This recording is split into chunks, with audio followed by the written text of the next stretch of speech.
one of Leyland's most iconic trucks. Leyland Retriver 3-ton 6x4 with a variety of body types. Leyland's involvement in supplying military vehicles to the War Office and Ministry of Supply, like many other manufacturers, goes back to World War I days, when Leyland produced more than 6,000 four-wheel vehicles, of which 4,721 were the subsidiary A-type known as the RAF Type Leyland. After the end of hostilities, Leyland purchased hundreds of their own built trucks to completely refurbish them to meet the sudden demand for transport, with so many being auctioned and sold off, with many young men who had learned to drive during the war seeking to purchase these ex-military vehicles. Leyland was aware new vehicles would not be in high demand, thus they were very wise to take this route, if only for the short term. During the late 1920s, the 3-ton six-wheel Terrier was introduced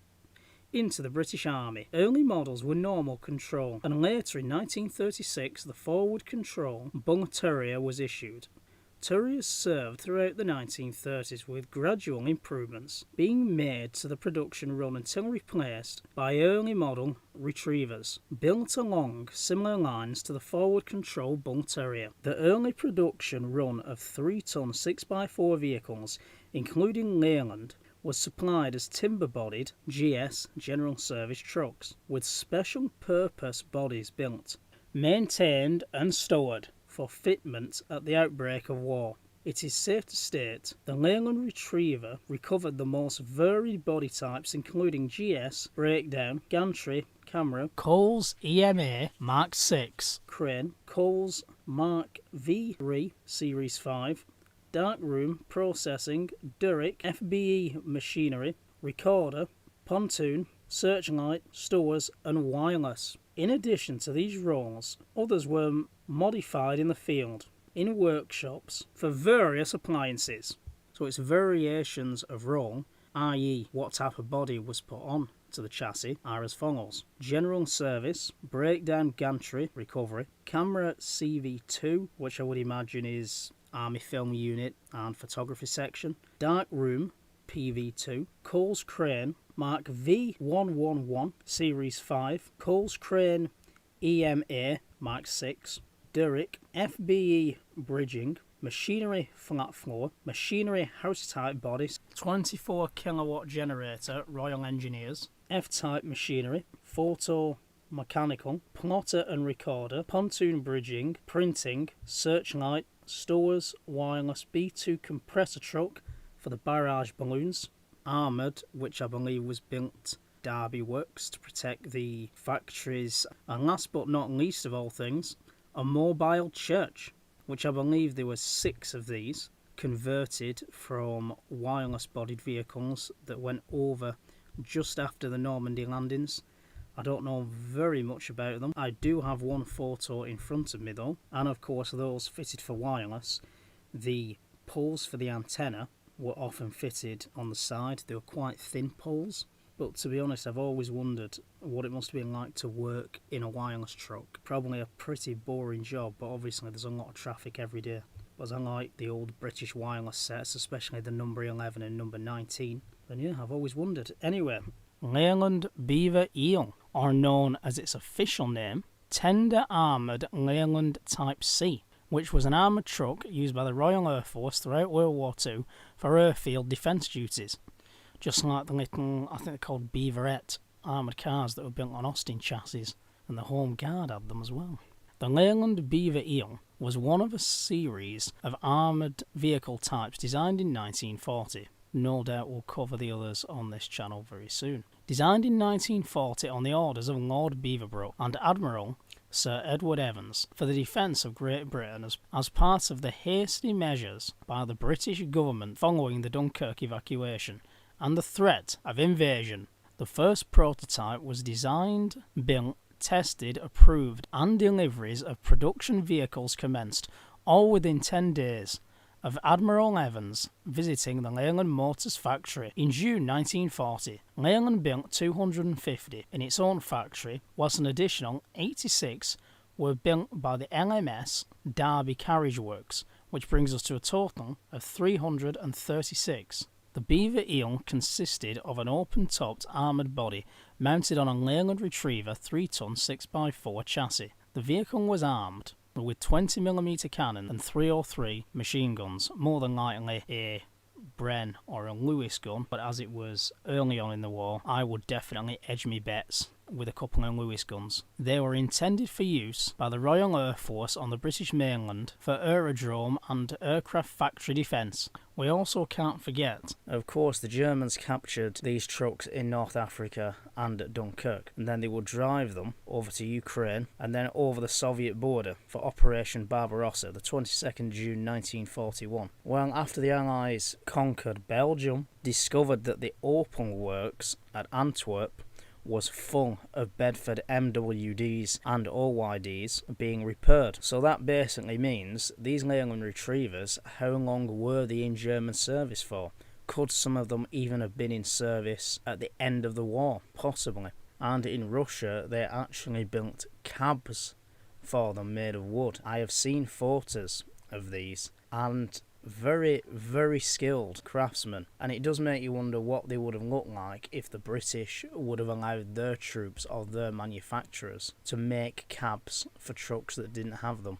They would have had a lot more protection from the weather, and of course it does make you wonder what they would have looked like. Would they have lasted a bit longer in service? Question mark. After the war, went into civilian ownership. Fuel tankers, general purpose with drop-down side, recovery trucks, site offices, and cranes, circus generator wagons, and you never know, somebody in the past who turned one into his own camper van. But I'm more interested in where them mobile churches ended up. Let's get on with specifications. Engine, a Leyland 4-cylinder petrol, bore 4.9/16 inches and stroke 51/2 inches. Capacity 9.5 litres, maximum 73 British horsepower at 2,120 revs per minute, maximum torque 3,120 pounds. Gearbox 4-speed forward, 1 reverse. Ratios 4.78 to 1.3.0 to 1,174 to 110 or 1.10, and 5.57 to 1 in reverse. 2-speed auxiliary fitted, that's more than likely for off-road. Suspension, front semi-elliptical, rear inverted, semi-elliptical. Brakes, foot brake, hydraulic servo assisted on all wheels, hand and mechanical on the 4 rear wheels only. Some models fitted with a vacuum trailer brake connection. Tyres 900x20. Capacity fuel 31 gallons, giving a range of 195 miles. Turning circle 55 feet 0 inches. Dimensions: length 21 feet 6 inches, width 7 feet 6 inches, and height 10 foot 4 inches. Weight unladen 4 tons or 8 CWT. Well, this video actually took me nearly a week of research. It is very hard to research a Second World War truck, whether that be British, German, or even Russian, because there's very little out there on it. You have to look on forums, you have to look in old books, you have to look on websites, modelling websites, for instance, that I wouldn't usually look at. So it is hard to find anything out about a Second World War aircraft. You have to go on Wikipedia.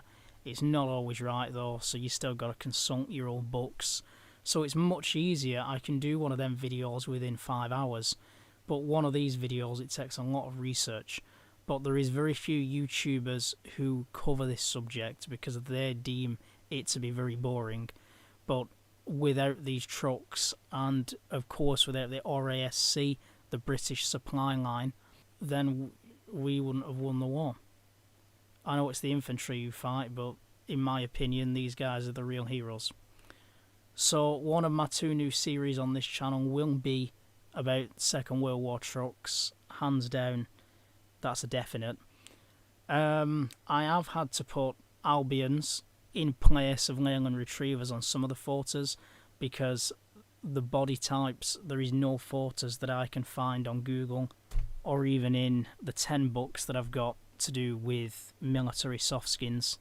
So unfortunately, it just has to be. I have an idea for next week provided by Josh Jones. a certain aircraft that he really likes that fought during the Battle of Britain.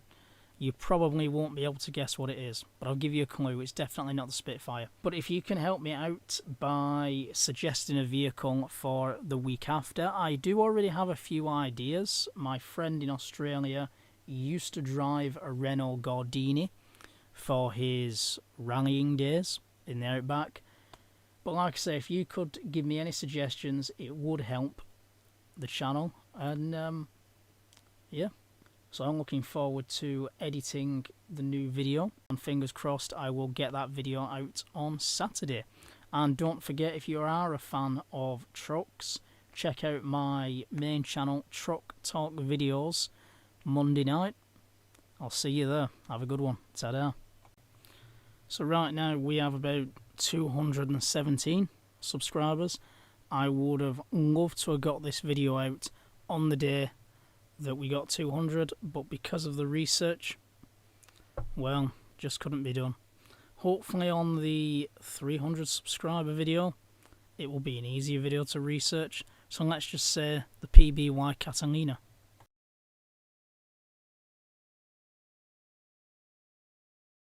A truck that is rarely talked about, but more than proved its worth. The 3-tonner, Dennis Ace.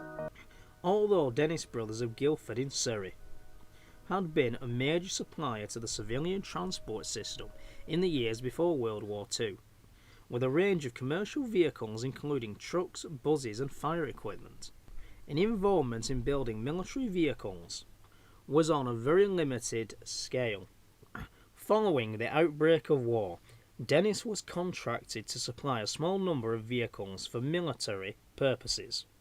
Although the company had also been earmarked to produce other war materials by the War Office, a specialist bodybuilder, it was obvious they would receive contracts to build bodies for other makes of trucks, and this continued throughout the war.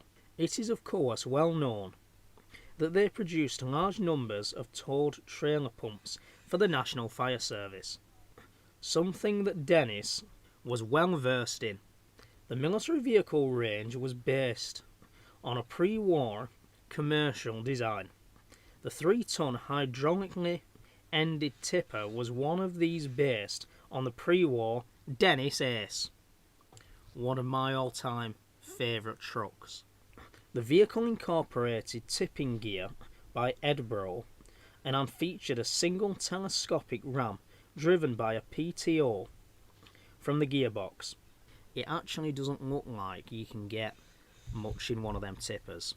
I've wondered for many years why the sides were so low, and the only thing I can come up with is because of the weight issue on the axles. Unlike tippers now where they're quite high-sided, but of course tippers now can be rigid 8s, so they can even be Arctics, whereas this clearly wasn't anything like that.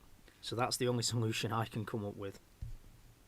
Typical of many tippers of the period, the body featured drop-down sides and a top hinge tailgate. The sides were removable to create a small flatbed if required. The tippers were issued to the Royal Army Service Corps, RASC, and Royal Engineers from 1940 onwards.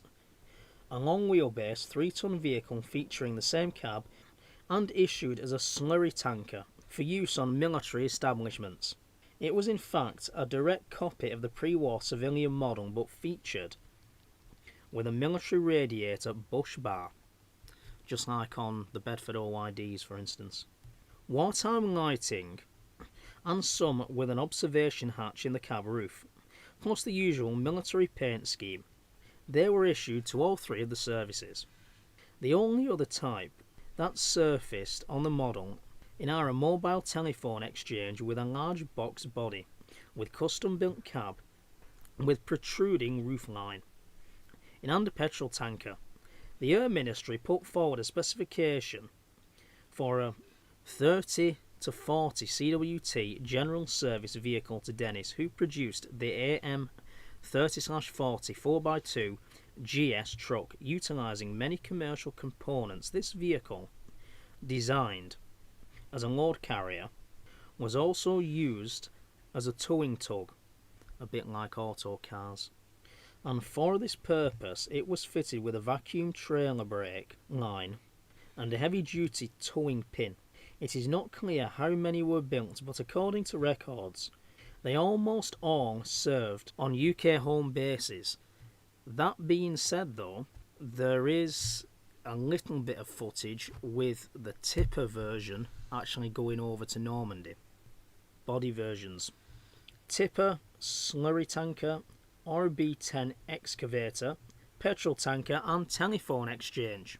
Stats: engine Dennis 4-cylinder petrol bore 100mm, stroke 120mm, capacity 303.76 litres maximum, 75 British horsepower at 3,000 revs per minute, maximum torque 1,850 pounds, gearbox 4-speed forward, 1 reverse, ratios 44.0 to 1.22.0 to 1.2 to 1.12.2 to 1.7.0 to 1 and 56.9 to 1 in reverse.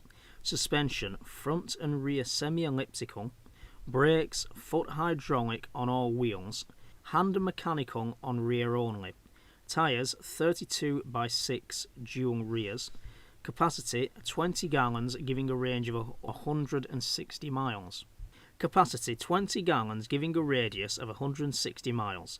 Dimensions: length 17 foot 6 inches, width 7 foot 3 inches, height 7 foot 4 inches, and weight unladen 2 to 15 CWT. So this is the second in the series to do with wartime trucks. The last one was the 200 subscriber special, which was the Leyland Retriver. And a chap actually contacted me about the mobile churches, because they actually had 4 mobile churches mounted on Retriver chassis for the church army.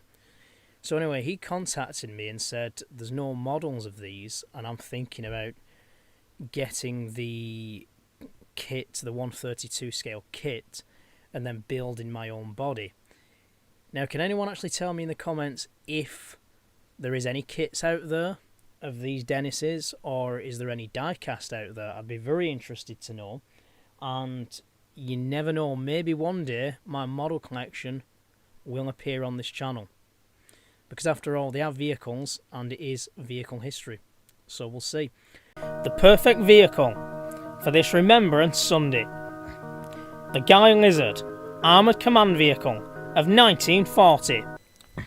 Britain appears to be the only country to develop and use the Armoured Command Vehicle during World War II, even though Rommel captured a few AEC Dorchesters in the desert. There was a clear requirement for a 4x4 command vehicle equipped with radios for use as a mobile headquarters. The development programme was awarded to Guy in 1939 as they had finished the development of a heavy armoured car for the War Office. Guy used the new Lizard 3-ton 4x4 chassis that the company had just developed. It was powered by the Gardner diesel engine, which was most unusual for a military vehicle. At this time, the prototype was basically an open box with the driver's position accessible from the command area at the rear. This would be modified in the AEC Dorchester command vehicle, in which the driver's compartment was separated from the rest of the vehicle. The original contract for 30 of these, but only 21 appear to have been built. The majority of these vehicles remained in Britain, but some were sent to join the 8th Army in North Africa, and at least one was captured by the Italians. Stats: country UK, entered service 1940, crew 6, weight 10.5 tons, dimensions 21 feet 3 inches, height 8 feet 9 inches, width 8 feet, main armament, only small arms, maximum armour 47 inches, that's the same as the Dorchester, power plant Gardner 6-cylinder, developing 95 horsepower, performance 35 miles per hour maximum speed, and range 350 miles. Due to the classified nature of the job in 1940, very few photos exist of this particular vehicle, which is very hard when I'm trying to do a video on it. So it just said on the website that I was looking at that troops of the 1st Armoured Division in France in 1940 made wooden mock-ups of command vehicles. Now, the only one I can think of would be the Morris, and the only reason why they would do that I can think of is so the Germans bombed them and thought there was some sort of camp or some sort of a headquarters rather than bombing the real thing. But yeah, there you go, I guess. Now, this is more my lineup. Bedford QL, a couple of Matadors here, 1938 to 1953, primarily artillery tractors, served with the RAF as well. 21st Army Group, Monty, Northwest Europe. Another Leyland Hippo. Wow. Still haven't sat in one of them, they're pretty rare nowadays. Another Matador. And then another QL. Ah. Well, yeah. Fordson Watt 2. And a Fordson tractor, now that might be Chris Till's. Mercedes-Benz LG3000, workhorse of the Wehrmacht and Luftwaffe.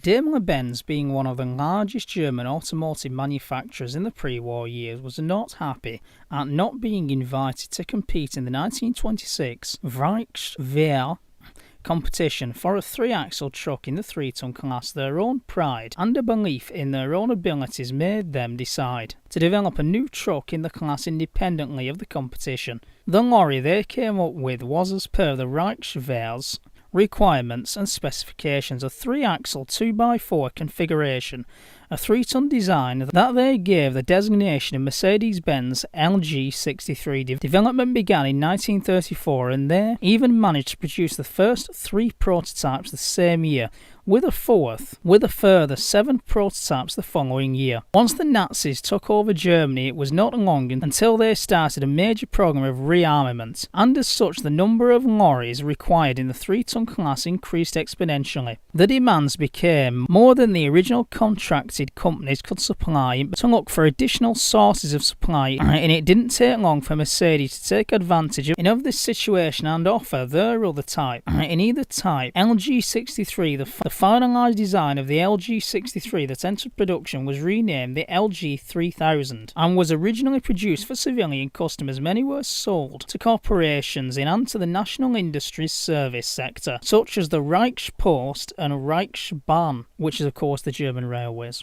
In 1936, Mercedes produced 500 of these vehicles, but with orders from the Wehrmacht, production was increased, and in 1937 Mercedes produced 2,500 LG3000s. However, from then on, production started to slow down and the newer designs became available from other manufacturers, and production of the LG3000 finally came to a halt in 1940, after a total of 7,440 had been manufactured. And it's been stated that a large part of the production of the LG3000 was exported, but this is untrue. Many a misunderstood document. What it actually states is that much of the production of the LG3000 was not supplied to the Wehrmacht, and this had been thought to mean the rest were exported, but in fact they were supplied to German civil customers, not to the military or foreign customers. Indeed, Mercedes records clearly state that they only exported 26 vehicles. This, however, becomes accurate, in as with the invasion region of Poland. A large population of the lorries supplied to civilian customers were requisitioned